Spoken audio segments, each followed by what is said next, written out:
Hello students, you are most welcome in Learn Easy classes. Myself Urvashi.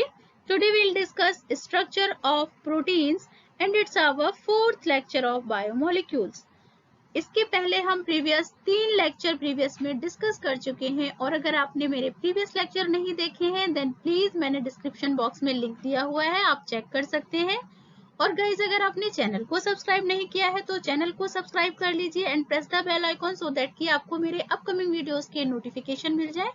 तो चलिए बच्चों, अब आपका ज्यादा टाइम वेस्ट नहीं करूंगी और अब हम स्टार्ट करते हैं स्ट्रक्चर ऑफ प्रोटीन्स। प्रोटीन जो कि हमारी बॉडी का बेस है, हमारी पूरी बॉडी ही प्रोटीन से बनी हुई है, तो हमें प्रोटीन का स्ट्रक्चर जानना तो बहुत जरूरी और इंटरेस्टिंग भी है। तो चलें फिर स्ट्रक्चर ऑफ प्रोटीन, हम यहाँ पर 4 टाइप का स्ट्रक्चर होता है प्रोटीन्स का। Primary structure, secondary structure, tertiary structure and quaternary structure. हम 4 स्ट्रक्चर्स प्रोटीन के जो बेसिक स्ट्रक्चर है वो primary, secondary, tertiary and quaternary, चारों स्ट्रक्चर्स के बारे में हम अपने लेक्चर में 1 बाय 1 डिस्कस करेंगे। तो चलिए बच्चों, अब हम डिस्कस कर लेते हैं प्रोटीन स्ट्रक्चर। प्रोटीन स्ट्रक्चर में भी हम क्या पढ़ रहे हैं? Primary structure of protein. Protein का स्ट्रक्चर मैंने आपको कुछ प्रीवियस लेक्चर जो अमीनो एसिड्स के बारे में बताया था, तब मैंने कुछ आपको स्ट्रक्चर डिस्कस किया था। क्या बताया था कि प्रोटीन्स क्या होते हैं? एक्चुअली प्रोटीन जो होते हैं वो अमीनो एसिड्स के पॉलीमर होते हैं। अमीनो एसिड जो होते हैं वो मोनोमर की तरह काम करते हैं, एक सिंगल यूनिट की तरह काम करते हैं और एमिनो एसिड्स आपस में पेप्टाइड्स बॉन्ड्स के थ्रू लिंक होते हैं और एमिनो एसिड्स का जो पॉलीमर है वो क्या है? प्रोटीन्स। तो चलिए प्राइमरी स्ट्रक्चर क्या है? The primary structure of protein is the linear polypeptide chain formed by the amino acid in a particular sequence. Amino acids मैंने आपको क्या बताया था कि एमिनो एसिड्स होते हैं 20 एमिनो एसिड्स होते हैं जो कि प्रोटीन सिंथेसिस में पार्टिसिपेट करते हैं। अब जो एमिनो एसिड्स हैं उनकी जो लीनियर पॉलीपेप्टाइड चेन्स होती है, लीनियर, यहाँ पर ये चीज जरूर ध्यान रखना है, लीनियर पॉलीपेप्टाइड जो चेन होती है एमिनो एसिड्स की, और एक पर्टिकुलर सीक्वेंस होता है हर एक प्रोटीन्स के लिए, एमिनो एसिड्स का एक पर्टिकुलर सीक्वेंस होता है, यूनिक सीक्वेंस जो होता है। तो जो प्राइमरी प्रोटीन का स्ट्रक्चर है उसमें आप ऐसे समझ सकते हो, एक माला होती है, माला में जैसे छोटे छोटे मोती होते हैं, एक पूरा एक लीनियर स्ट्रक्चर है। तो अगर आप एक मोती को एक एमिनो एसिड की तरीके से अगर आप कंसीडर करें तो एक माला की जो एक चेन होती है वो हमारी क्या बन गई? प्राइमरी स्ट्रक्चर हो गया प्रोटीन का। Changing the position of even a single amino acid will result in different chain and hence a different protein. और अगर हम उस माला का या उस प्राइमरी पेप्टाइड चेन का अगर एक भी एमिनो एसिड अगर हम चेंज कर देंगे तो वो डिफरेंट चेन बन जाएगी और डिफरेंट चेन बनने का मतलब है कि वो प्रोटीन का स्ट्रक्चर भी चेंज होएगा, डिफरेंट टाइप की आपकी प्रोटीन बन जाएगी। Determine the diversity of polypeptide, तो जो प्राइमरी स्ट्रक्चर है उसमें जो पेप्टाइड बॉन्ड होते हैं, एमिनो एसिड्स का जो ये लिंक है, लीनियर जो पॉलीपेप्टाइड चेन है, वो प्रोटीन्स की डाइवर्सिटी को भी डिटरमाइन करते हैं। क्योंकि अगर अमीनो एसिड्स आपकी प्लेस चेंज कर देंगे, इनकी जगह कोई और अमीनो एसिड्स आ जाएगा तो प्रोटीन भी चेंज हो जाएगी। तो ये जो अमीनो एसिड्स होते हैं यही डिसाइड करते हैं कि हमारे प्रोटीन्स का स्ट्रक्चर क्या होगा, किस टाइप की प्रोटीन्स होगी। Proteins are build from the set of only 20 amino acids. ये बहुत इंपॉर्टेंट चीज है जो कि आपको ध्यान रखनी है, क्योंकि ऐसे तो अमीनो एसिड्स बहुत सारे हैं जो कि हमने आपको अमीनो एसिड डिस्कस करे थे कि protein and non protein amino acid, उसमें भी केवल जो प्रोटीन अमीनो एसिड्स थे वो कितने थे? 20 अमीनो एसिड्स थे। इनका ही पूरा मैजिक होता है प्रोटीन में, इसीलिए हम इनको 20 मैजिक भी कहते हैं। Each of is has a unique side chain. तो 20 अमीनो एसिड्स होते हैं, उनमें एक प्रोटीन्स में जो होता है प्राइमरी स्ट्रक्चर में एक यूनिक चेन बनाते हैं ये, और ये पोजिशनल इंफॉर्मेशन भी प्रोटीन के बारे में देते हैं। जो प्राइमरी स्ट्रक्चर होता है वो प्रोटीन के बारे में पोजिशनल इंफॉर्मेशन, यानी कि कौन सा एमिनो एसिड किस पोजीशन पर है, ये भी हमें पता चलता है किससे? प्रोटीन्स के प्राइमरी स्ट्रक्चर से। और मोस्टली अनस्टेबल स्ट्रक्चर होता है, क्योंकि प्राइमरी स्ट्रक्चर से फिर secondary, tertiary and quaternary structure आपका बनता है। तो जो अनस्टेबल स्ट्रक्चर होता है वो हमारा होता है प्राइमरी स्ट्रक्चर। तो हमने क्या क्या जान लिया प्राइमरी स्ट्रक्चर के बारे में कि एक लीनियर पॉलीपेप्टाइड चेन होते हैं, यूनिक आपका जो फॉर्म होता है, यहाँ पर जो यूनिक पोजीशन होती है हर एक एमिनो एसिड्स की, और अगर अमीनो एसिड्स की पोजीशन चेंज हो जाएगी तो आपका प्रोटीन का नेचर भी चेंज हो जाएगा। और ये क्या और हमें इंफॉर्मेशन देते हैं, प्रोटीन की जो अमीनो एसिड की पोजीशंस है उसके बारे में भी इंफॉर्मेशन देते हैं, और ये अनस्टेबल होते हैं। अब इसमें एक चीज और जी समझ लीजिए कि जो स्टार्टिंग का एमिनो एसिड्स होती है, जिससे कि हमारी चेन स्टार्ट हो रही होती है, यानी कि first amino acids of the polypeptide chain, उसे हम कहते हैं एन टर्मिनल। ये भी ध्यान रखिएगा, प्राइमरी स्ट्रक्चर जब हमसे पूछा जाता है तो एन टर्मिनल पे कौन से प्रोटीन्स आपके एमिनो एसिड्स आते हैं, ये भी पूछते हैं क्वेश्चंस। और जो लास्ट चेन में जो लास्ट एमिनो एसिड होता है उसे हम बोलते हैं सी टर्मिनल। यहाँ पर देखो बच्चे, स्ट्रक्चर में इस तरीके से, जैसे मैंने आपको बताया कि मोती जैसे बने होते हैं, तो हर एक एमिनो एसिड क्या हो गया, ये तो होता है मोनोमर, और ये मिलाकर क्या बना दिया, पॉलीमर बना दिया। तो ये हमारे हो गए मोनोमर, एक एक एमिनो एसिड, और मिलकर क्या बना गए, पॉलीमर, और पॉलीमर क्या हो जाता है हमारा, प्रोटीन हो जाता है। ओके, अब यहाँ पर जो मैंने आपको प्रोटीन, यहाँ पर एमिनो एसिड दिया है, इसमें ट्रिपलेट कोड दिया हुआ है। एमिनो एसिड को हम पूरे एमिनो एसिड का पूरा नाम यहाँ पर नहीं मेंशन किया हुआ है, एक ट्रिपल कोड होता है जिसमें एमिनो एसिड्स के हम 3 फर्स्ट जो लेटर है वो हम इंक्लूड करते हैं, जिससे कि हम एमिनो एसिड का ट्रिपल कोड कहते हैं। यहाँ पर हमने वो ट्रिपल कोड ही मेंशन किया हुआ है। तो यहाँ पर देखो, ये सिंगल एक चेन है, यूनिक आपकी पोजीशन है एमिनो एसिड्स की, अनस्टेबल स्ट्रक्चर है, और स्टार्टिंग का जो फर्स्ट एमिनो एसिड है it is called the N terminal amino acid, और जो लास्ट एमिनो एसिड है वो same C terminal amino acid बोलते हैं। और ये सिंगल एमिनो एसिड्स को हम मोनोमर बोलते हैं, और जो ये कंप्लीट पूरी चेन बन गई ये पॉलीमर हो गया, यानी कि ये प्रोटीन का प्राइमरी स्ट्रक्चर हो गया। तो क्लियर होता है प्रोटीन का प्राइमरी स्ट्रक्चर। अब जी हम आ जाते हैं सेकेंडरी स्ट्रक्चर पर। सेकेंडरी स्ट्रक्चर क्या होता है कि अगर हम माला को फोल्ड कर दें, जिग-जैग तरीके से फोल्ड कर दें, या हम उसको कैसे भी करके हम उसे अगर फोल्ड कर दें, एक इमेजिन करिए कि वो जो मोती की माला थी सिंगल चेन थी तो प्राइमरी, अगर मैंने उसे डबल लेयर में फोल्ड कर दिया या उसे जिग-जैग तरीके से फोल्ड कर दिया, तो उस तरीके का जो स्ट्रक्चर होता है वो ही कुछ ऐसा स्ट्रक्चर होता है हमारे प्रोटीन का सेकेंडरी स्ट्रक्चर। इससे मैं आके आपको डिस्कस करती हूँ hydrogen bonding of the peptide backbone. अब पेप्टाइड की जो बैकबोन होती है, पॉलीपेप्टाइड जो हमारे बॉन्ड होते हैं यहाँ पर चेन में, तो पेप्टाइड जो बैकबोन में क्या होता है, हाइड्रोजन बॉन्डिंग होती है, और वो हाइड्रोजन बॉन्डिंग ही रिस्पॉन्सिबल होती है कि जो हमारी जो पॉलीपेप्टाइड चेन है उसके फोल्डिंग का जो पैटर्न है, फोल्ड हो जाती है। उसका रीजन क्या होता है, क्योंकि जो पेप्टाइड बैकबोन है उसमें जो हाइड्रोजन बॉन्ड होते हैं वो ही रिस्पॉन्सिबल होते हैं एमिनो एसिड्स के फोल्ड के लिए, और रिपीटिंग पैटर्न में ये जो एमिनो एसिड्स हैं वो फोल्ड हो जाते हैं, और ये रिजल्ट क्या होता है, एज ए रिजल्ट प्रोटीन का सेकेंडरी स्ट्रक्चर बनता है। अब प्रोटीन के सेकेंडरी स्ट्रक्चर में दो तरीके के पैटर्न होते हैं, एक तो अल्फा हेलिकल बोलते हैं और एक को हम बीटा स्ट्रक्चर बोलते हैं। दो पैटर्न में जो प्रोटीन की जो पॉलीपेप्टाइड चेन थी, यानी कि जो प्राइमरी स्ट्रक्चर था प्रोटीन का, वो 2 पैटर्न्स में आपका फोल्ड होता है। अल्फा हेलिकल में क्या होता है, अल्फा हेलिकल स्ट्रक्चर जो होता है डेलिकेटेड राइट हैंडेड कॉइल, ये चीज बहुत इंपॉर्टेंट है, ध्यान रखिएगा बच्चे, राइट हैंडेड कॉइल होता है अल्फा हेलिकल में, together by the hydrogen bond between every fourth peptide bond,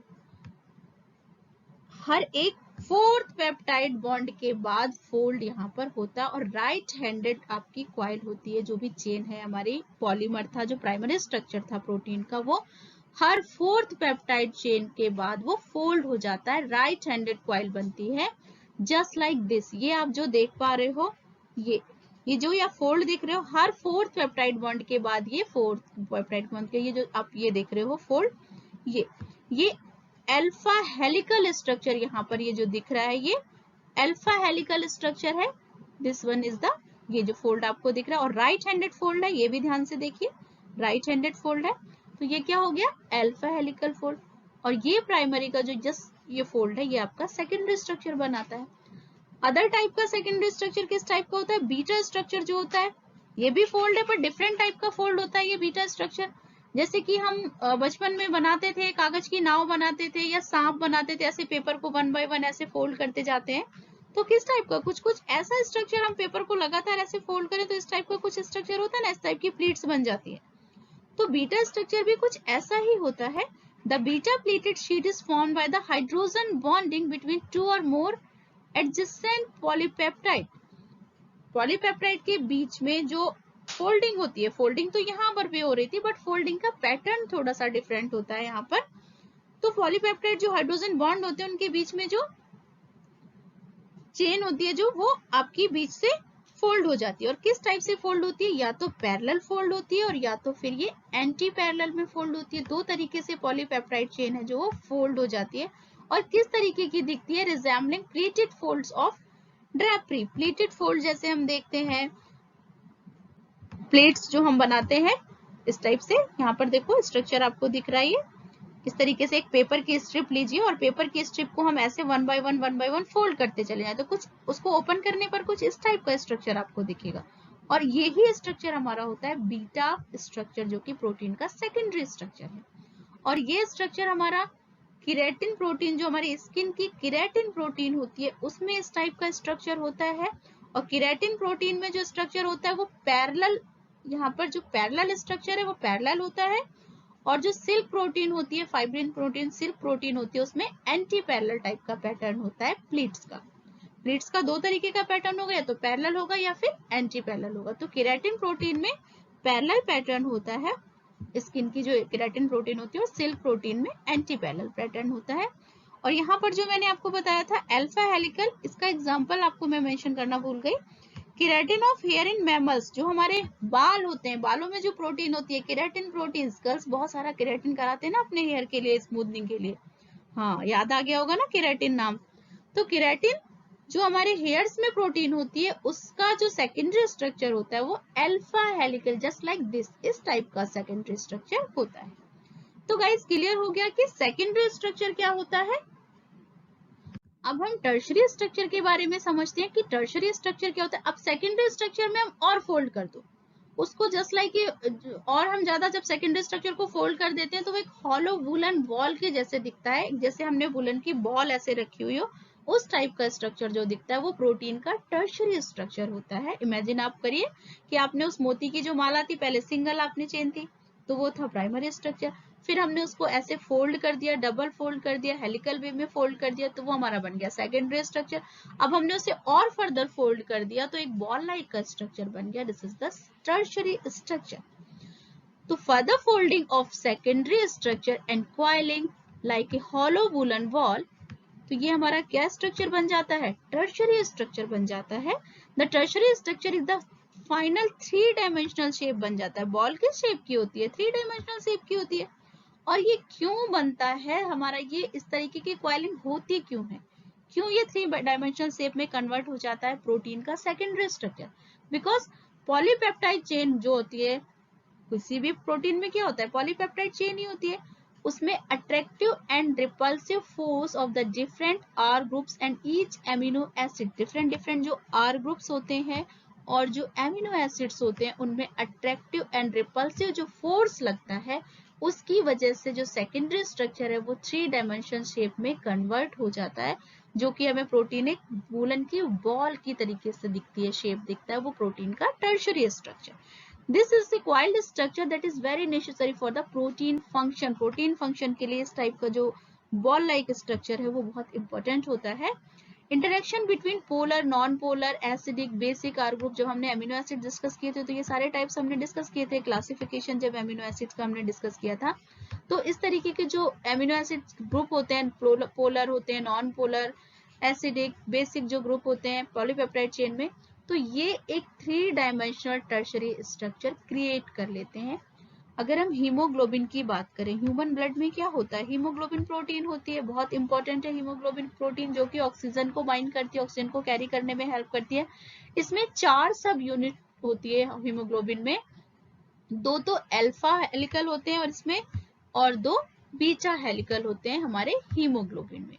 यहाँ पर आप स्ट्रक्चर देखते हो कि जो प्रोटीन का सेकेंडरी स्ट्रक्चर था, प्लेटेड शीट भी यहाँ पर नजर आ रही है और आपको यहाँ पर अल्फा हेलिक्स भी नजर आ रहे हैं, और इसे हमने फर्दर फोल्ड कर दिया तो जो ये बन गया हमारा, ये क्या हो गया बच्चे, टर्शरी स्ट्रक्चर बन गया। हीमोग्लोबिन एग्जांपल याद रखिएगा आप। अब हम देखते हैं क्वार्टनरी स्ट्रक्चर क्या है। टर्शरी तक तो समझ आ गया कि भाई एक पहले सिंगल माला यानी कि प्राइमरी, उसको फोल्ड किया यानी कि वो सेकेंडरी, फिर फर्दर फोल्ड करके एक बॉल बना दी तो वो क्या हो गई, टर्शरी। अब जी क्वार्टनरी कैसे बन जाएगी? अब इसमें क्या डिफरेंट है? इसमें different amino acid, different polypeptide chain होती है क्वार्टनरी स्ट्रक्चर में। अभी तक हम जो देख रहे थे कि एक ही माला थी, उसी को हम फोल्ड कर रहे थे। क्वार्टनरी में क्या होता है? दो तरीके के या दो से ज्यादा भी आपके पॉलीपेप्टाइड चेन इंक्लूड हो सकते हैं। या जैसे मैंने एक माला ली, दो माला ली, तीन माला ली और फिर मैं उनको फोल्ड कर दूं। समझ आ रहा है कुछ? This structure is exhibited only by those protein which have multiple polypeptide chain. ये बहुत इंपॉर्टेंट है, यहाँ पर ध्यान से देखिए, मल्टीपल पॉलीपेप्टाइड चेन। जैसे कि मैंने आपको माला का एग्जांपल दिया था, तो अगर मैं अलग अलग टाइप के बीड्स की माला ले लूं और फिर मैं उनकी बात करूं, तो अलग अलग बीड्स यानी कि अलग अलग कलर का ही मैंने अगर ले लूं या अलग टाइप के छोटे बड़े बीड्स ले लूं, तो वो क्या हो गए? डिफरेंट टाइप के पॉलीपेप्टाइड हो गए। तो जो क्वार्टनरी स्ट्रक्चर होता है प्रोटीन का, have the multiple polypeptide chains combined to form a large complex. Multiple यहाँ पर polypeptide chain होती है जो कि quaternary structure में बहुत important है. Proteins consisting more than one amino acid. इस टाइप की प्रोटीन में क्या होती है? डिफरेंट एमिनो एसिड्स तो होते हैं, amino acid chain, different type के एमिनो एसिड चेन होती है. The individual chain are then called the subunit. एक जो सिंगल चेन होती है उसे हम सब यूनिट बोलते हैं. Such proteins are called the oligomeric proteins. Important points note करते जाइएगा बच्चों, क्योंकि बायोमोलिक्यूल्स की लास्ट सीरीज में मैं आपको कुछ इंपॉर्टेंट MCQs कराऊंगी जो कि बहुत इंपॉर्टेंट होंगे और आपके सेल्फ इवेल्युएशन के लिए भी बहुत ज्यादा वो इंपॉर्टेंट होने वाले हैं. Protein made from a single polypeptide will not have a quaternary structure. अगर कोई प्रोटीन जिसमें एक सिंगल पॉलीपेप्टाइड क्वार्टनरी स्ट्रक्चर नहीं बनाएंगे, मींस क्वार्टनरी स्ट्रक्चर जिसमें कि मल्टीपल पॉलीपेप्टाइड चेन है, डिफरेंट टाइप के एमिनो एसिड्स आपके चेन में प्रेजेंट है, डिफरेंट पॉलीपेप्टाइड चेन ही आपके क्वार्टनरी स्ट्रक्चर को प्रोटीन के बनाती है. It is the most stable structure of protein, क्योंकि ये सबसे ज्यादा स्टेबल स्ट्रक्चर होता है. अब इसके बाद प्रोटीन का कोई फर्दर स्ट्रक्चर नहीं बन पाता. So that's why this is called the most stable structure of proteins. Example हम ले सकते हैं इंसुलिन. इंसुलिन जो कि पैंक्रियास से सिक्रीट होता है, हार्मोन है, पैंक्रियास से सिक्रीट होता है, शुगर लेवल को हमारे मेंटेन करने में हेल्प करता है. Insulin is a ball shaped globular protein. Ball shaped होता है globular protein that contains both hydrogen bond and disulphide bond. दो तरीके के यहाँ पर बॉन्ड प्रेजेंट होते हैं, दो तरीके की पॉलीपेप्टाइड चेन प्रेजेंट होती हैं जिनमें कि hydrogen bonds and sulphide bond present होते हैं जो कि दो पॉलीपेप्टाइड चेन को ज्वाइन करने में हेल्प करते हैं. यानी कि टू डिफरेंट टाइप की पॉलीपेप्टाइड चेन प्रेजेंट है. अगर इस टाइप का आपको पूछा जाए कि कौन से प्रोटीन में, name the protein which have the different type of polypeptide chain, तो आप क्या बोलोगे? इंसुलिन. सिल्क या फाइब्रस प्रोटीन जो है, silk is a type of fibrous protein. ये भी एक तरीके से क्वार्टनरी आपके प्रोटीन के स्ट्रक्चर का एग्जांपल है. Silk is a fibrous protein that result from hydrogen bonding between different beta pleated chain. Different beta pleated chain की हाइड्रोजन बॉन्ड की फोल्डिंग से जो चेन बनती है वो हमारी सिल्क की प्रोटीन में बनती है. यहाँ पर देखो स्ट्रक्चर, दो तरीके के यहाँ पर आपको चेन नजर आ रही है, एक इस टाइप की डार्क कलर और ये आपकी लाइट कलर. तो जो डार्क कलर है ये एक पॉलीपेप्टाइड चेन हो गई यहाँ पर, और जो ये आपको लाइट कलर की चेन आ रही नजर आ रही है, ये सेकंड आपकी पॉलीपेप्टाइड, यानी कि टू डिफरेंट टाइप के यहाँ पर पॉलीपेप्टाइड चेन ही आपस में कंबाइंड हो रही है. इसीलिए यहाँ पर ये किस टाइप का स्ट्रक्चर बन रहा है? Quaternary structure of protein. So I hope guys कि आपको primary structure, secondary structure, tertiary and quaternary structure clear हो गया होगा. और अब हम जान लेते हैं प्रोटीन के कुछ इंपॉर्टेंट फंक्शन के बारे में भी. इसके पहले मैं आपको यहाँ पर देखो इस डायग्राम से आपको अभी मैंने आपको जितना भी स्ट्रक्चर बताया उसको इससे भी आप बहुत अच्छे से समझ पाते हो कि यहाँ पर देखो ये एक सिंगल माला के जैसे मैंने आपको एग्जाम्पल दिया था, ये देखो हम एक अमीनो एसिड आपकी एक माला के मोती की तरीके से, और इन्होंने कंबाइंड होकर एक single linear polypeptide chain. Linear polypeptide chain का मतलब कि ये primary structure of protein, primary structure of protein दिख रहा है. अब ये यहाँ पर फोल्डिंग स्टार्ट हो गई इस माला की. ये देखो लीनियर पॉलीपेप्टाइड फोल्ड होने लगी, डिफरेंट पैटर्न में फोल्ड हो रही है, अल्फा हेलिकल बना रहा है. और यहाँ पर ये इस टाइप का जो फोल्डिंग पैटर्न है तो ये बीटा शीट बना रहा है, प्लीटेड शीट जो बनाती है. तो ये क्या हो गया? ये हो गया सेकेंडरी स्ट्रक्चर ऑफ प्रोटीन। जब हमारा प्राइमरी स्ट्रक्चर में फोल्ड्स, यहाँ पर देखो ये राइट हैंडेड कॉइल दिख रही है अल्फा हेलिकल, और ये इस टाइप का जो प्लीटेड मैंने आपको बताया था बीटा स्ट्रक्चर, क्योंकि सेकेंडरी स्ट्रक्चर में क्या अल्फा और बीटा दो तरीके का आपको यहाँ पर फोल्डिंग होती है। उसके बाद जब इसमें फर्दर फिर फोल्डिंग हुई सेकेंडरी स्ट्रक्चर में और एक बॉल लाइक स्ट्रक्चर बन जाता था, तो वो क्या था हमारा बॉल लाइक जो स्ट्रक्चर बन गया वो क्या बन गया था हमारा टर्शरी स्ट्रक्चर बन गया था। और जब टर्शरी स्ट्रक्चर में भी डिफरेंट टाइप की पॉलीपेप्टाइड चेन इंक्लूड हो गई, यहाँ पर देखो डिफरेंट पॉलीपेप्टाइड चेन इंक्लूड है, तो ये हमारा क्या बन गया क्वाटरनरी स्ट्रक्चर बन गया। तो चारों तरीके के स्ट्रक्चर प्रोटीन के आई होप गाइस आपको क्लियर हो गए होंगे। अगर फिर भी आपको कहीं डाउट है तो आप मुझे कमेंट सेक्शन में कमेंट करके पूछिए। अब हम समझते हैं यहाँ पर कि प्रोटीन का फंक्शन क्या होता है हमारी बॉडी में। क्यों प्रोटीन हमारे लिए इम्पोर्टेंट है जी, हमने प्रोटीन का स्ट्रक्चर भी समझ लिया, तो हम प्रोटीन के बारे में क्यों पढ़ें, क्योंकि क्या इंपॉर्टेंस है प्रोटीन की हमारी बॉडी में, ये भी तो जानना जरूरी है। केमिकल मैसेंजर की तरीके से प्रोटीन हमारी बॉडी में एक्ट करता है। केमिकल मैसेंजर कौन होते हैं, हार्मोन्स, जो कि केमिकल मैसेंजर की तरह से एक्ट करते हैं। और हार्मोन्स क्या है, it's a type of protein, hormone भी तो प्रोटीन ही है। एग्जाम्पल आप देख सकते हो ग्लूकेगॉन, इंसुलिन, ये दोनों आपके लैंगरहैस आइसलैंड के हार्मोन्स हैं जो कि पैंक्रियाज में प्रेजेंट होते हैं। केमिकल मैसेंजर की तरह एक्ट किया प्रोटीन में, यानी कि वो हार्मोन्स। और प्रोटीन हमारे बायोकैटलिस्ट भी होते हैं। बायोकैटलिस्ट क्या है, एंजाइम्स है, जो कि मैंने प्रीवियस लेक्चर में आपको डिस्कस किया था। तो एंजाइम भी क्या है, it's a type of protein. Pepsin, trypsin, जो कि हमारे पेप्सिन क्या है गैस्ट्रिक जूस में सिक्रीट होता है, ट्रिप्सिन क्या है जो कि हमारे पैंक्रियाज से सिक्रीट होता है, और भी बहुत सारे एंजाइम है। और एंजाइम का नेचर क्या होता है, प्रोटीन्स होते हैं। प्रोटीन्स और क्या काम करता है, ट्रांसपोर्ट में भी हेल्प करता है। ट्रांसपोर्ट में कैसे हेल्प करता है, ब्लड का जो ट्रांसपोर्टेशन होता है वो कैसे होता है, उसमें क्या हमारी ऑक्सीजन किस तरीके से ट्रांसपोर्ट होती है, हीमोग्लोबिन के साथ बाइंड होती है। और हीमोग्लोबिन क्या है, it's a type of protein, और हीमोग्लोबिन ही अपने साथ ऑक्सीजन को बाइंड करता है। तो ऑक्सीजन के ट्रांसपोर्टेशन के लिए कौन हेल्पफुल हो गया, हीमोग्लोबिन। और इनडायरेक्टली अगर हम देखें तो ये किसका फंक्शन था, प्रोटीन का। और क्या काम होता है जी प्रोटीन का, इम्यून रिस्पांस के लिए भी प्रोटीन हमारे लिए रिस्पॉन्सिबल है। इम्यून रिस्पांस हमारा किससे बनता है, एंटीबॉडीज से, और एंटीबॉडीज किससे बने होते हैं, प्रोटीन से बने होते हैं। Immunoglobulin, immunoglobulin it's a type of antibodies जो कि हमारी बॉडी के इम्यून सिस्टम को मजबूत करने में हेल्पफुल होता है।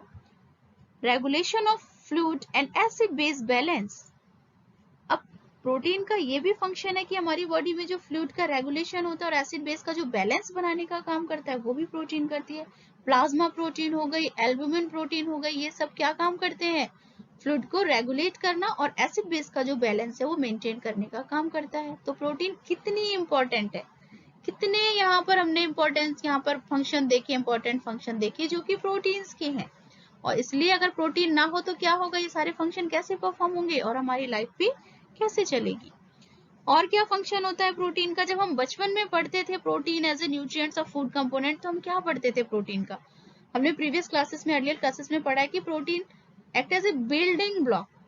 अब बिल्डिंग ब्लॉक तो हमने पढ़ा था, अब कौन कौन सी प्रोटीन्स हैं जो कि हमारे बिल्डिंग ब्लॉक की तरह काम करती है, केसिन प्रोटीन जो कि दूध में होती है, सोय प्रोटीन जो कि हमारी वेजिटेबल प्रोटीन्स होती है, ये सारी हमारी बॉडी की ग्रोथ में हेल्प करती है, या हम इन्हें बिल्डिंग ब्लॉक्स भी कहते हैं। स्ट्रक्चरल प्रोटीन क्या होती है, स्ट्रक्चरल प्रोटीन जो कि कोलेजन, जो कि हमारी मसल्स वगैरह में प्रेजेंट होती है, जो कि हमारी बॉडी का स्ट्रक्चर मेंटेन करने में हेल्प करती है, कोलेजन प्रोटीन्स होते हैं। सो आई होप गाइस कि आपको प्रोटीन्स के फंक्शन भी क्लियर हो गए बच्चे। याद रखिएगा कि बायो मॉलिक्यूल्स की लास्ट सीरीज में मैं आपको इंपॉर्टेंट क्वेश्चंस भी बताऊंगी, और आपको बहुत ही इंपॉर्टेंट क्वेश्चन जो कि नीट के पॉइंट ऑफ व्यू से भी बहुत इंपॉर्टेंट होंगे, एमसीक्यूज भी दूंगी। ओके गाइस, तो अभी ध्यान से आप सारे लेक्चर्स को देखते जाइए और इंपॉर्टेंट पॉइंट्स को नोट करते जाइए बच्चों। ओके गाइस, तो अब हम मिलते हैं नेक्स्ट लेक्चर में, जिसमें कि हम डिस्कस करने वाले हैं कार्बोहाइड्रेट्स के बारे में।